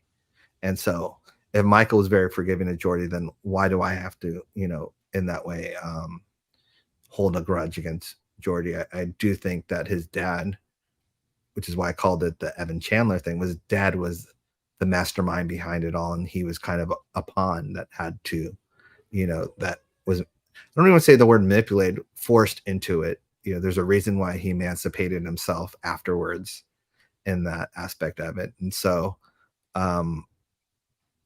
I don't really, I have, I mean, and you guys are all welcome to your own thoughts in that way. I'm just telling you my thoughts. Like, I don't really have a lot of negativity towards Jordy at all, in that way.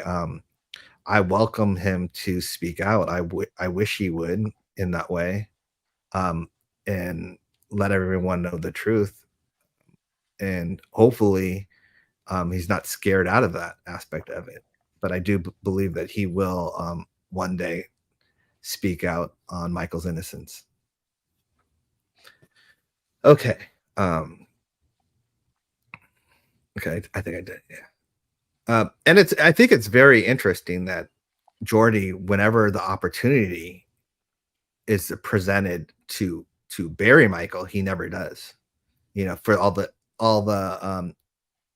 naysayers, all the guilters, he's had plenty of opportunity to appear on court, or even a sworn deposition, or declaration on just his signature, and say, this is what happened to me. But he hasn't said that, only because in his heart of hearts, I believe he knows it's nothing happened in that way. And I think that's the reason why they can't use him to better them and their court case aspect, because that's, I'm sorry guys, I stop on certain things because the court case is ongoing, and it's one of the reasons why I also have to be careful what I say, because they can take something I say and twist it and manipulate it and actually put me on stand and say, you said this. They did that with during the AEG trial. They took one of my tweets that I said about I mentioned the word Grace Diamond, and on a tweet I said, don't trust Grace Diamond and whatever. And they tried to say that they tried to imply that I said that about the Grace, the nanny Grace. But then I read the tweet and I'm like, oh no, that's Nancy Grace I'm talking about. And then I remember people at the court start laughing.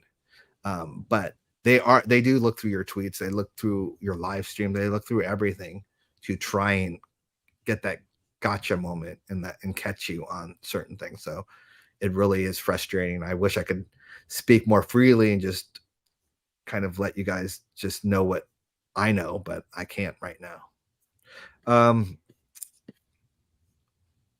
Just to clarify certain things about, because I can see someone trying to twist that.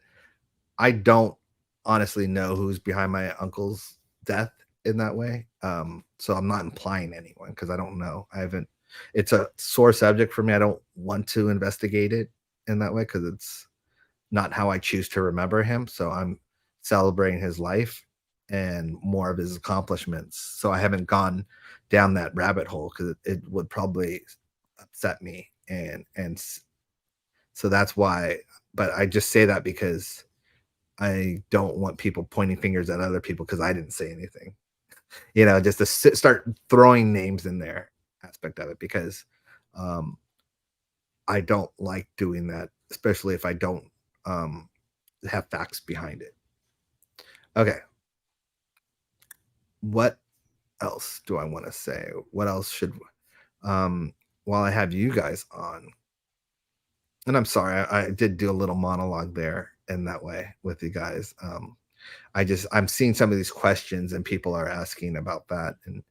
in that way. And I am behind the scenes, guys, just so that you know, and I am under NDA for the movie aspect of it, so I can't say much in that. But there is, let's just say we're all on the same team, and because we're all on the same team, we somehow coordinate certain things and work together in certain things. It's easier to do that than make it messy and everyone do just what they want to do aspect of it. So there is a strategy of what I do and when I do it and what I say and when I say it in that way.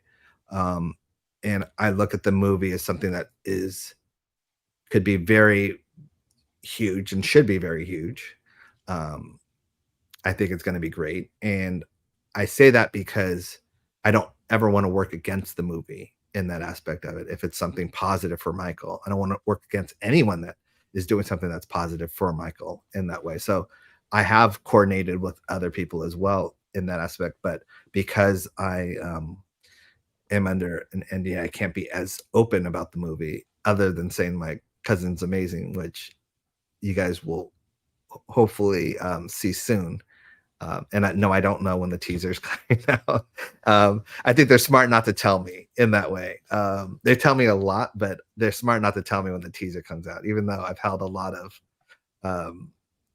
secrets. But I can just say Jafar is going to be amazing in it.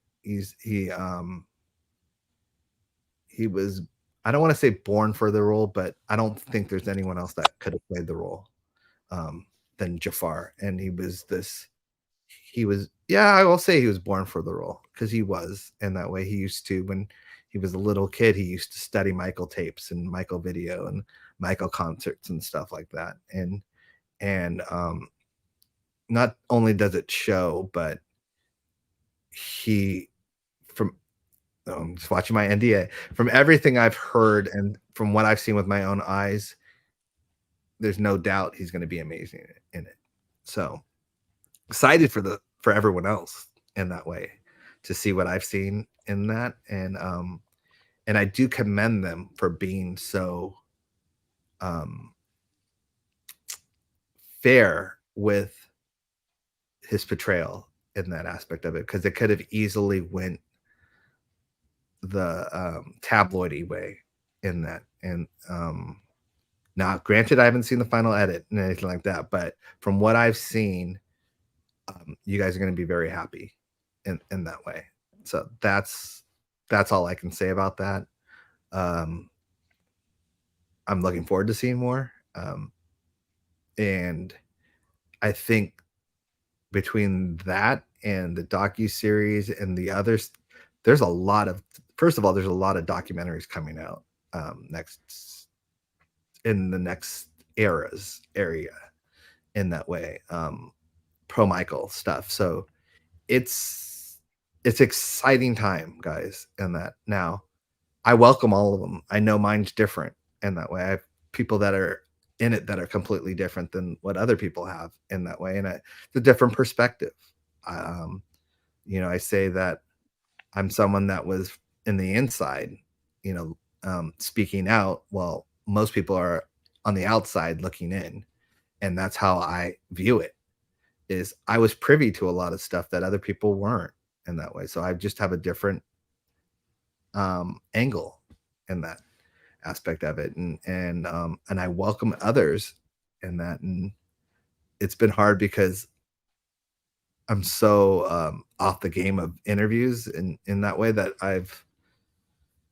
I just had to find myself again before I started doing interviews again, because, as I said, I when I didn't hear my uncle anymore in that way, who's been such a guiding light to me, it freaked me out. And I didn't want to do any interviews. I didn't want to do anything, or represent him in any way. If I can't hear him, then I'm like literally just guessing. And that's what I don't want to do. So I think I covered a little of the biopic, which is, I know people wanted to know about that. I'm trying to make sure I cover certain things. I can't, it's been coordinated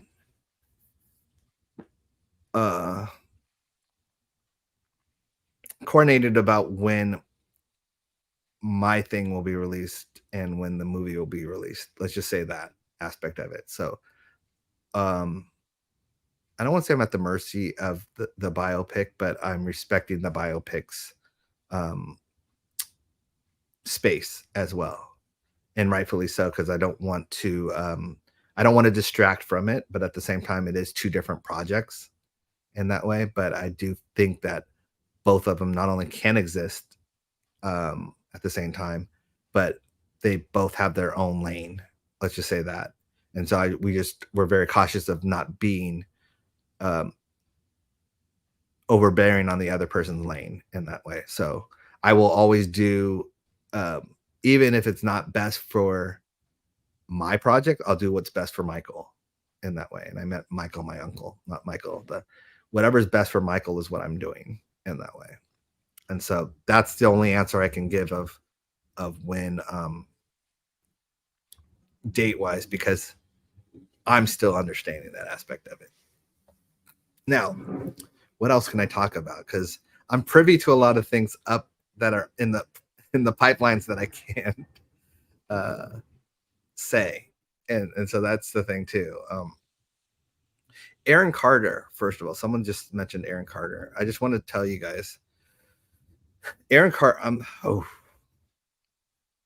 Aaron Carter was someone that, when Leaving Neverland came out, spoke out very much against it, and that he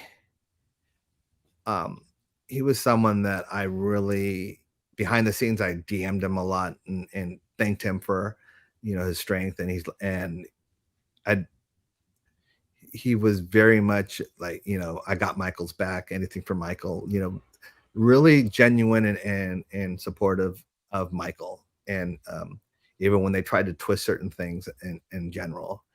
And so it's hard for me, because it was almost like when you start losing people that are important people that are pro Michael in that way, it is a hard loss in that way.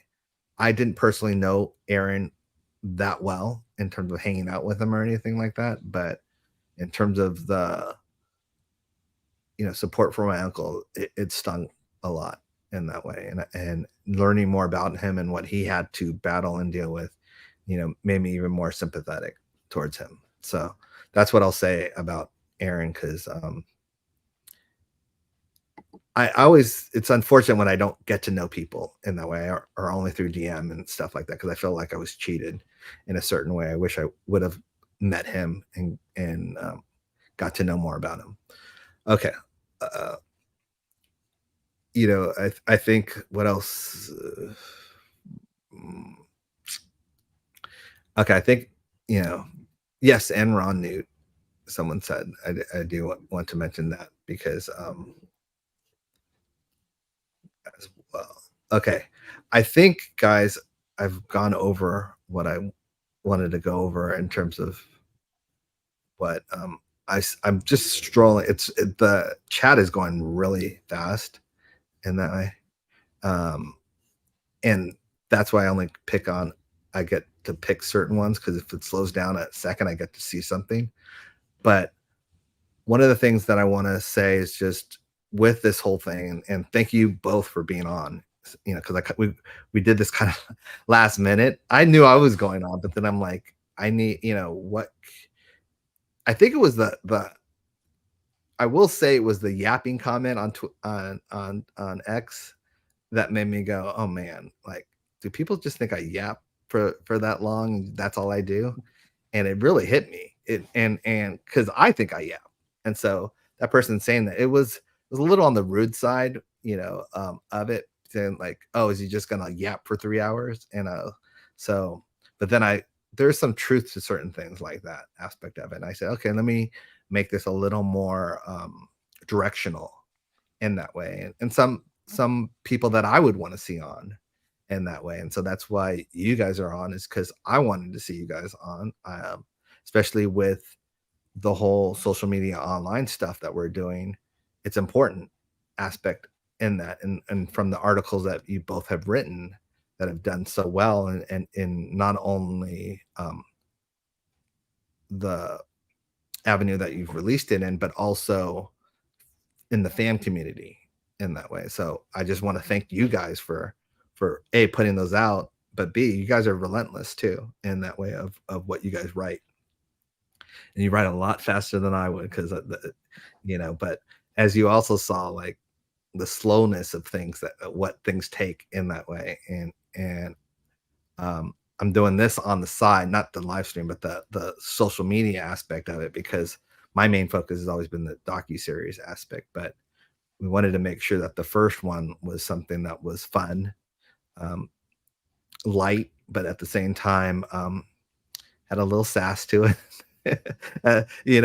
But also truthful in that way, because that's the thing. What we have going for us is truth, and what they have going for them is distraction. Basically, they just want to distract you away from all the evidence and all the truth and this and that. So I will end this by just saying, because I don't never know how to end this, but I want to always thank the fans in general, and I always consider myself a fan, and that aspect of it.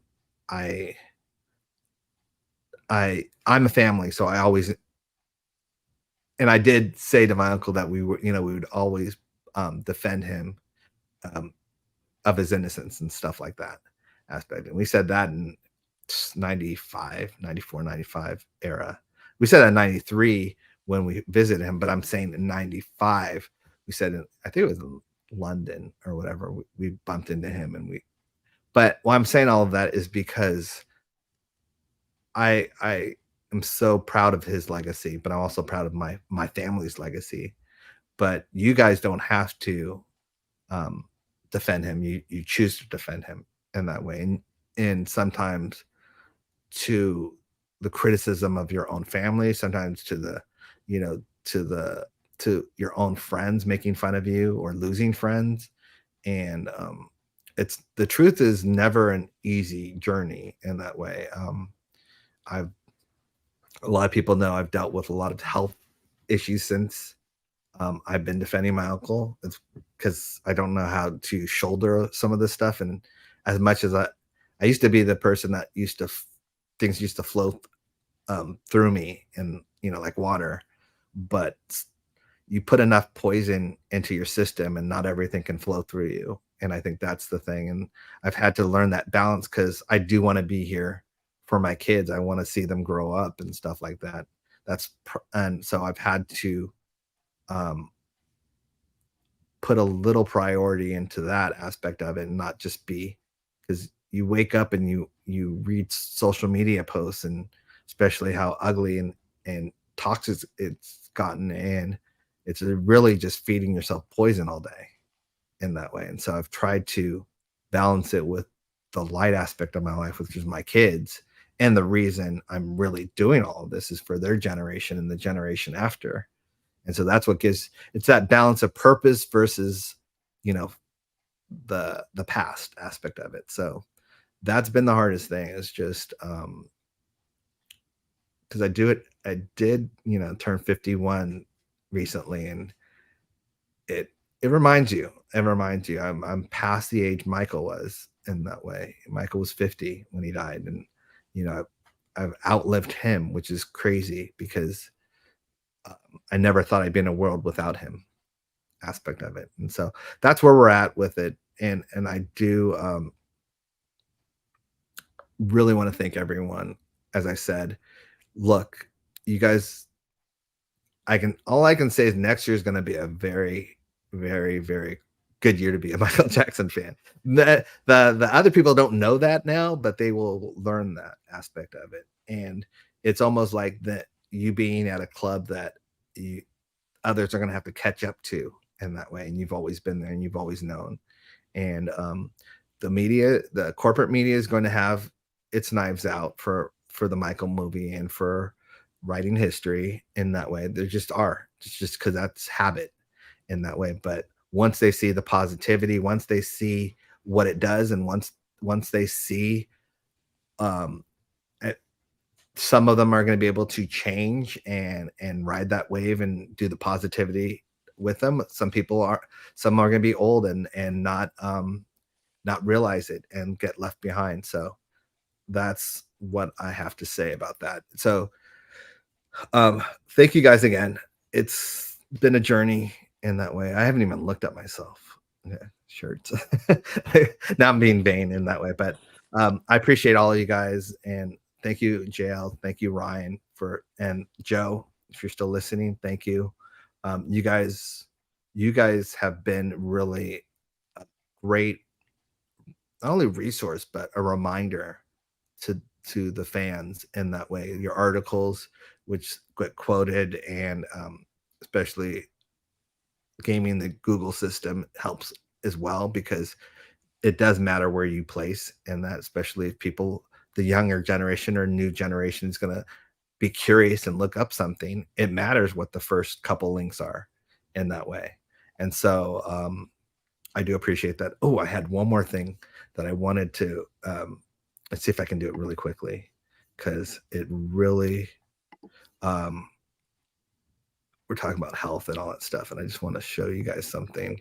I should ask you guys a question why I did this, because it really did affect me. Hold on. Okay. Let me see how I can do this.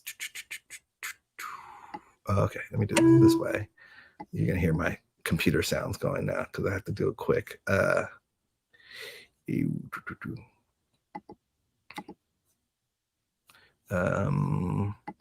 it. Okay. Let me open this. I'm going to show you two things real quick. The statue. That is half AI and half sculpting for probably 2 weeks of sculpting that I did to get my uncle the way that I knew him, and that's called perseverance, but also perfection.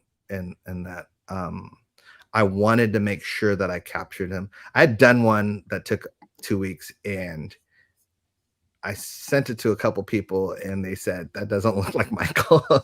And so I had to literally start over, and it was hard in that way because I had spent so much time. But at the same time, I was so grateful for their honesty in that way, because I was like, if it doesn't look like Michael to them, then what am I doing it for?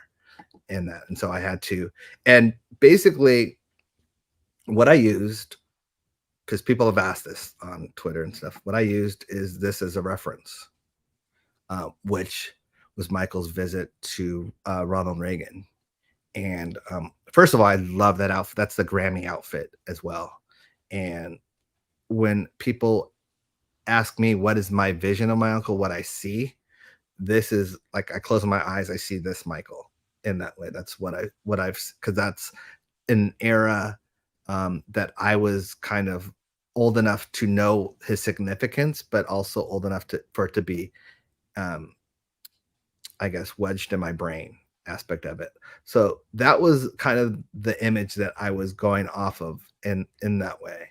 I can tell you that AI did not come anything close to that in that way. I also didn't want it to be exactly that. So when I did my image, I put a shirt and tie on him instead in that way, because I also wanted him to be, and I also changed the jacket because I didn't want to impose on any copyright aspects of that aspect of it. But I wanted, there's a certain strength to my uncle, and I wanted that to be there.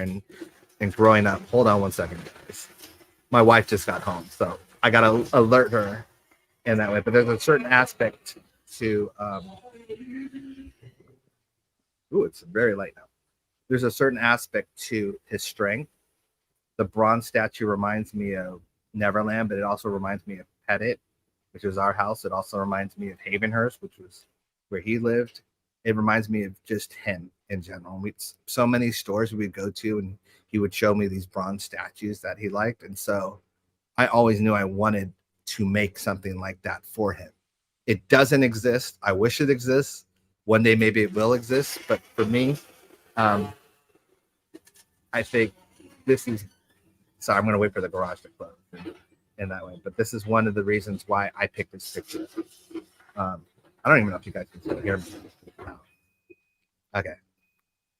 We're just going to let that go. So that's one of the things that I wanted to show. Can you guys still hear me though?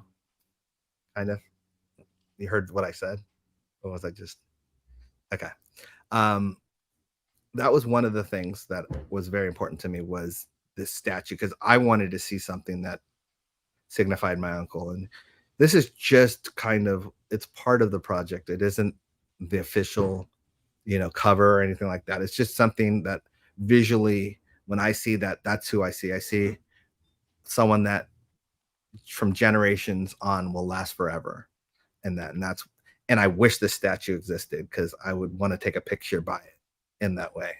Now saying that, it did take a lot of work. It wasn't something that I just put on an AI prompt and it spit out that image. I wish it was that easy. I went in there and like almost every curl and every, I was meticulous because I wanted it to be right. And I wanted him to be right in that way. And I'm very proud of it, the aspect of it, but that wasn't what I wanted to end this live stream on. I wanted to end this live stream on this aspect of it, which I know it's not on purpose and whatever, but I just want to let you know, this is like the world I live in is different than other people in certain things. I was scrolling YouTube and I came across this image. And if you guys don't understand what this does to me, then and I took a screenshot of it because it's not the first time it's happened, but your heart stops for a second in this way. So here it is. And you guys will probably see it. It won't take long for you to see what it is.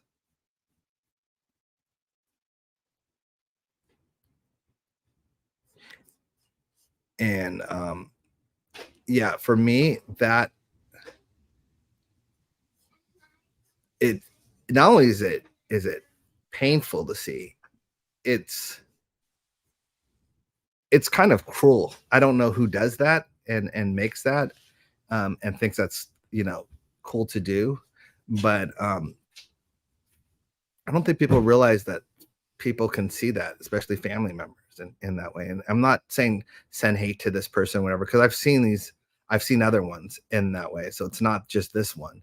But it so affects me. And I just say that because if you're listening or watching, just think of what this does to family members that scroll through that. And then, your dad is, internationally somewhere else in that way, in the UK currently, or was in the UK. And so you don't even have a way to reach him. Hold on. You don't have a way to reach him. And then you start panicking. So that's all I would say. Just leave it. That's all I'll say for now, guys. But I just want to thank you guys. My garage doesn't close, by the way. If you're listening, let's just keep it real. We've had a problem with our garage closing, and then so it's not closing. It keeps going up and down, and so that's what that noise is the garage not working. But I'm in my man cave anyway, so just want to say thank you to JL and Ryan again and Joe for everything, and thank you guys. I've been reading the comments, or at least trying to read as much as possible. And yes, I want to say that basically 2025 is going to be an amazing year in that way for Michael. And I'm going to do a little self-promotion too. It is also the 30th anniversary of 3T. So there's going to be something 3T wise in 2025 that is going to be exciting. So, and that has some Michael slants to it too. So you guys as fans will be happy about that. And I think that's all I can say for now. Let's see. Do I have there is the link to the TikTok aspect of it right there for you guys. We had a lot of fun doing it. If you guys can help spread it, like it, spread it, comment, and that way let's get this moving along. This is the first of many, and really just, you know, I'm very proud to celebrate my uncle's birthday in that, and just thank you guys for joining and being part of it as well, because it's a celebratory day for me, but at the same time it's, you know, I do know my uncle's no longer here, and that's hard to deal with too. So appreciate everyone, and enjoy the rest of your day. And I'm sorry I got it I got it about 2 hours instead of 3 hours, but it still was a lot longer than I thought it was going to be. So I apologize for that, but thank you guys. And I'll try and be on social media a little more, but just thank you guys very much.